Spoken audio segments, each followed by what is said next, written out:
नमस्कार प्यारे साथियों, स्वागत है आप सभी का एक नई सक्सेस स्टोरी में। आज मेरे साथ हैं उत्तर प्रदेश के लखनऊ से यसी पांडे, जिनका हाल ही में यूपीपीसीएसजे 2022 में फाइनल सिलेक्शन हुआ है। यसी ने अपने इस प्रयास में 57 रैंक जो है वो सिक्योर की है। मैं सत्येंद्र पूरे टारगेट फॉर IQ परिवार की तरफ से यसी आपको कांग्रेचुलेट विश करता हूँ एंड आपको शुभकामनाएं देता हूँ। Thank you. यसी ये बताइए कि आपसे काफ़ी सारे बच्चे जानना चाहेंगे, आपका ये प्रयास अटेम्प्ट पहला था या इससे पहले दे चुकी हैं आप? सर मेरा पहला प्रयास था। पहला? अच्छा, कुछ अपने एकेडमिक बैकग्राउंड के बारे में बताइएगा, अपने बारे में कुछ बताइए। सर मैं मूल रूप से संत कबीर नगर की निवासी हूँ। मैंने 2019 में LLB ऑनर्स पास किया था, मैं गोल्ड मेडलिस्ट हूँ। फिर मैंने 2021 में मास्टर्स की है, वो भी यूनिवर्सिटी ऑफ लखनऊ से ही। फिर मैंने UGC नेट भी क्वालिफाई किया और मैं इस एग्ज़ाम की तैयारी में लगी हुई थी। तो ये एक जज बनने का कब से आया आपके दिमाग में? सर ये मेरे बचपन का सपना है। जब मैं 5 साल की उम्र की थी तब मेरी मम्मी ने मुझसे कहा था कि जज बनना है, तो तब से मेरा ये सपना है। मतलब ये माइंड मेकअप कर रखा था? जी सर, तभी से। तो ये आपका पहला अटेम्प्ट था? जी सर, पहला अटेम्प्ट। अब आपके एग्ज़ाम पर आ जाते हैं। What about UPPCSJ? तो आप हमें डिटेल से बताइएगा सभी साथियों को कि इसमें क्या क्या होता है और आपकी क्या रणनीति रही। सर प्रीलिम्स एग्जाम, मेंस और इंटरव्यू 3 चरणों में ये एग्जाम होता है, कंडक्ट किया जाता है। तो सबसे पहले प्रीलिम्स के लिए वो MCQ बेस्ड होता है, ऑब्जेक्टिव टाइप क्वेश्चंस पूछे जाते हैं। GK और लॉ 2 पेपर होते हैं इसमें। तो सर इसमें GK के लिए तो आपको न्यूज़पेपर रीडिंग, जनरल नॉलेज की जो भी मैगजीन्स हैं, एंड मैंने स्पेशली टारगेट फॉर IQ का स्टडी मटेरियल और सर की क्लास ज्वाइन की थी और मटेरियल लिया था, and I completed my course with that. क्योंकि न्यू मेजर लॉज भी, माइनर लॉज भी ऐड हुए थे जो कि मेजर थे एक पार्ट में, but since it was for the first time कि वो ऐड हुए थे, इसलिए सर उनको माइनर कहा गया था। तो सर उसके लिए भी मैंने क्लासेस ज्वाइन की थी और ऑलरेडी मैंने उनकी एक रीडिंग लगा रखी थी। क्योंकि प्रीलिम्स निकालने का बेसिक की है बेयर एक्ट रीडिंग, तो उस पर कमांड आपकी बहुत ज़रूरी है। प्रीलिम्स के लिए अगर आप कोई एक कीवर्ड में कहें कि भाई अगर प्री में ये काम कर लो तो आपका प्री कभी नहीं रुकेगा। MCQ practice, practice and practice, चाहे प्रीलिम्स हो चाहे मेंस हो, इवन फॉर इंटरव्यूज आपको मॉक देना है। बट प्रीलिम्स की सबसे बड़ी की है बेयर एक्ट। इधर you go for reverse reading कि पहले क्वेश्चंस देखो और फिर बुक पढ़ो, और अगर नहीं हो पा रहे तो पहले बुक पढ़ो, but do solve the MCQs। MCQ is the key to crack the prelims exam for any judicial services examination. अच्छा, GS पेपर को लेकर खासकर यूपी, उत्तराखंड और बिहार में बच्चों को में काफ़ी डर रहता है, उनके लिए क्या कहना चाहेंगे आप?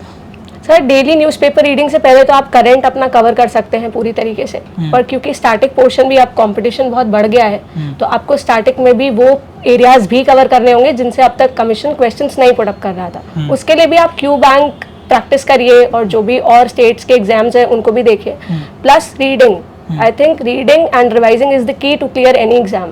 Very good. अब प्री निकल जाता है आपका, प्री के बाद अब बारी आती है मेंस एग्जाम की। अच्छा, मेंस और प्री क्या तैयारी एक साथ करनी चाहिए? हाँ सर। या आपने प्रीलिम्स के बाद इसको स्टार्ट किया? नहीं सर, मेंस की एक्चुअली मेंस और प्रीलिम्स की अगर इंटीग्रेटेड प्रिपरेशन की जाए, few hours for prelims and few hours for mains, तो शायद हमारा प्रीलिम्स भी क्लियर हो जाएगा। क्योंकि प्रीलिम्स में कुछ क्वेश्चंस ऐसे भी रहते हैं जो कि केस बेस्ड होते हैं या कॉन्सेप्ट बेस्ड, और mains is all about concept. तो अगर हम मेंस की प्रिपरेशन और प्रीलिम्स इंटीग्रेट करके चलेंगे, then that will help in clearing. और चूंकि टाइम कम मिलता है मेंस के एग्जाम को लिखने के लिए, और 6 पेपर होते हैं 3 दिन, so that is a quite hectic process. तो सर उसके लिए हमको अपनी प्रैक्टिस तो नहीं ही छोड़नी है। हाँ, हम टाइम डेडिकेट कम ज़्यादा कर सकते हैं प्रीलिम्स और मेंस को डिसाइड करके, but as soon as we clear the prelims we should not wait for the results, और हमको मेंस की तैयारी में लग जाना चाहिए। अच्छा, कुछ बच्चे कहते हैं कि भैया हमें तो घंटे के हिसाब से पढ़ाई करनी है, या कुछ लोग कहते हैं कि नहीं जी घंटे हम मायने नहीं रखते, हम तो बस जब मन करेगा तब पढ़ेंगे। आप घंटे लगा के, वॉच टाइम लगा के, टाइम टेबल लगा के पढ़ती थी, या क्या तरीका था आपका पढ़ाई करने का? सर मैंने कभी टाइम नहीं काउंट किया जब मैंने पढ़ाई की। हाँ, लेकिन ये था क्योंकि हमें GK और लॉ दोनों पे फोकस करना था, इसलिए हमने जब GS का पढ़ना होता था तो मॉर्निंग का टाइम वाज वेरी क्रूशियल, क्योंकि न्यूज़पेपर मॉर्निंग में आता है। तो as soon as the newspaper came उसको रीड करना, and then switching to law, जिसके मतलब थोड़े बोरिंग सब्जेक्ट सभी के लिए होते हैं। प्रोसीजरल एस्पेक्ट, लोकल लॉस थोड़े से बोरिंग लगते हैं हर जुडिशियल एस्पिरेंट को। तो मॉर्निंग का टाइम वो होता है जब आप एकदम फ्रेश रहते हैं। तो मेरे हिसाब से मैंने हमेशा से ही टाइम काउंट नहीं किया, एंड आई ऑलवेज मेड कि ये आज टारगेट है, आज इसको पूरा करना है। अच्छा, मेंस में जब आप गए, मेंस के लिए कोई एक कीवर्ड कि अगर इसको फॉलो करते रहें, जो लोग अभी जुडिशरी की प्रिपरेशन में आना चाहते हैं, मेंस नहीं रुकेगा आपका, So practice as many answers as you can. जितने आंसर्स आप लिख सकते प्रीवियस ईयर हैं. का हेल्प लें. Previous year questions also help. दूसरे स्टेट्स के अगर आप पेपर सॉल्व करने का आपके पास टाइम है, बिकॉज टाइम बहुत इंपॉर्टेंट है. सबको 24 आवर्स ही मिले होते हैं एंड इट ऑल डिपेंड्स कि हम अपना टाइम यूटिलाइज कैसे कर रहे हैं. So basically PYQs plays an important role in mains clearing. Language paper को कैसे मैनेज किया आपने?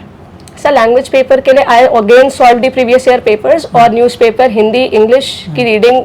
चूंकि मैं दूसरी लैंग्वेजेस पे भी मेरी कमांड है, जैसे गुजराती एंड तेलुगु, तो मैं उनके भी ट्रांसलेशंस करती थी, ट्रांसलेटिंग गुजराती इनटू इंग्लिश. प्यारे साथियों, मैं आपको ESE के बारे में बताना चाहूँगा. अभी पता लगा है कि इन्होंने तेलंगाना जुडिशरी का इंटरव्यू भी दे रखा है. मतलब जज बनने का जो जज्बा देखे कि जो 5 ईयर की थी तब से था, तो मतलब था कि शिद्दत कहिएगा इसे, आप अपने इमोशन से कनेक्ट कर रखा था कि भाई जज बनना है, चाहे वो कहीं भी बने. अच्छा, अब फाइनली अब यूपी में बन गए हैं. आपका मेंस अब जो है हो जाता है, और मेंस के बाद अब बारी आती है सोर्सेज की.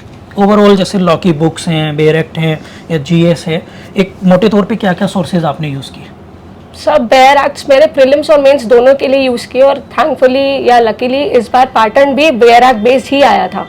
प्रोसीजर लॉ हमेशा ही बेयर एक्ट से आपको कवर करनी है, और सब्सटैंटिव के लिए आप जो भी लीडिंग ऑथर्स की बुक्स हैं, जैसे फॉर टकवानी है, अवतार सिंह है, JN पांडे है, इट इज़ नॉट नेसेसरी कि आप कठिन बुक्स पे जाएं कि कॉन्स्टिट्यूशन हमें सिर्फ BN शुक्ला से ही पढ़ना है.